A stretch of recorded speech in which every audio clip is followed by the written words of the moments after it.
Mwari mubizi ko mu Burundi hariho abafise ingendeshwa zikoresha umuyagankuba. Hari umunyagihugu wo mu gisagara ca Bujumbura ayifise, ejo bundi yariko aribaza bicishije ku rubuga X uko ahava abigenza ngo ashiremwo umuyagankuba, kubera yari amaze imisi ibiri ata muyagankuba wa Rigide aronse. Kuwa kane uheze naho itariki 4 z'uku kwezi, ubushikiranganji bujejwe ivyo gutwara abantu n'ibintu bwari bwatanguje igikorwa co kugerageza imiduga ikoresha umuyagankuba mu Burundi. Vyabereye Kiriri Garden mu gisagara ca Bujumbura. Mbega gukoresha imiduga inywa umuyagankuba mu Burundi birashoboka? Iyi niyo nkuru nyamukuru tuza kuyaga k'uyu munsi. Mwiriwe, ni Davi, nizere ko mumeze neza mwese. Gukoresha imiduga inywa umuyagankuba mu Burundi biri mu mugambi wiswe Projet pour la résilience des transports. Ukaba ushigikiwe ni banki y'isi yose hamwe n'ikigaga c'isi yose co gukingira ibidukikije FEM. Icambere co inganda zikora imiduga zashizeho ubuhinga bushasha bw'imodoka zikoresha umuyagankuba kugira zitorere umuti ikibazo c'ihindagurika ry'ibihe. Icya kabiri, naho Burundi ariho bucinjira mu igeragezwa ry'izo ngendeshwa zisaba umuyagankuba, ibindi bihugu bigeze kure muri ubwo buhinga. Ikibazo nuko naho tuvyinjiyemwo, Uburundi bufise intambamyi ikomeye ijanye n'ikena ry'umuyagankuba uhagije. Mu Burundi dusanzwe dukoresha umuyagankuba ungana na megawati 100.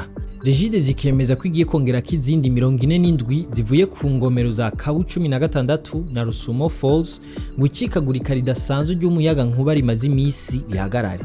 Tukiri kuri ico c'umuyagankuba nyene, kwinjiza izo modoka zikoresha umuyagankuba vyosaba gukwiragiza mu gisagara n'ahandi mu gihugu station zishiramo umuyagankuba muri izo modoka. Ico momenya nuko izo modoka zimara umwanya utari muto ziriko zinjiza umuriro hagati y'iminota 30 n'amasaha 6 bivanye n'ubwoko bw'imiduga. Icya gatatu, hari n'impungenge zerekeye ingaruka z'imodoka zikoresha umuyagankuba ku mwimbu w'umuyagankuba nk'uko hari abavyerekanye ku mbuga hwaniro. Rero kubera ubwinshi bw'umuyagankuba zikenera, leta y'u Burundi izokenera gushira imitahe ku masoko ntanganguvu azimbutse kandi yisubiriza energie renouvelable. Aha twovuga nk'imishwarara y'izuba n'umuyaga kugira haboneke umuyagankuba ukwiye izo modoka zikoresha. Hari n'ikindi kibazo c'ubumenyi n'ubushobozi mu bijanye no kugendesha no kubungabunga izo modoka. Abanyagihugu n'abashoferi bakeneye kumenyerezwa ku bijanye no gukoresha iyo miduga, bagatahura akamaro ko gutunga mwene izo modokari gusumba izinywa ibitoro ngo dukingire ibidukikije. Iciza c'izo modoka zikoresha umuyagankuba zifise akabirya ko kutagira imyotsi ihumanya ikirere, bigafasha mu kugabanya ivyuka bihumanya ikirere bigira uruhara mu ihindagurika ry'ibihe. Sico kimwe n'imyotsi y'imodoka zikoresha ibikomoka kuri peteroli. Nk'indi migambi yose igamije iterambere n'ihinduka ry'ivyiyumviro, leta y'u Burundi irasabwa gushiraho amategeko ashishikariza abantu gukoresha imodoka zikoresha umuyagankuba. Aho harimo kugabanya amakori kuri izo modoka, ivyo bita exoneration. Harakenewe kandi no gushiraho ubundi buryo bwose bwo korohereza abashaka kuzana no gukoresha izo modoka zikoresha umuyagankuba mu gihugu nk'uko vyabaye mu bindi bihugu.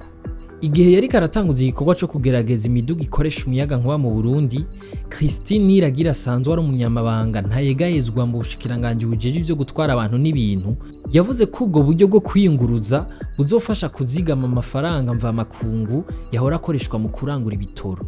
Ngo hazoba kandi igabanuka ry'ingwara zituruka ku ihumana ry'ikirere rivuye ku vyuka bisukwa n'ingendeshwa zinywa ibitoro. Mwakoze kudukurikira, aya makuru muyasanga ku mbuga zacu. Abayisilamu tubipfurize Eid al-Fitr nziza, ahanje tuzosubira ejo.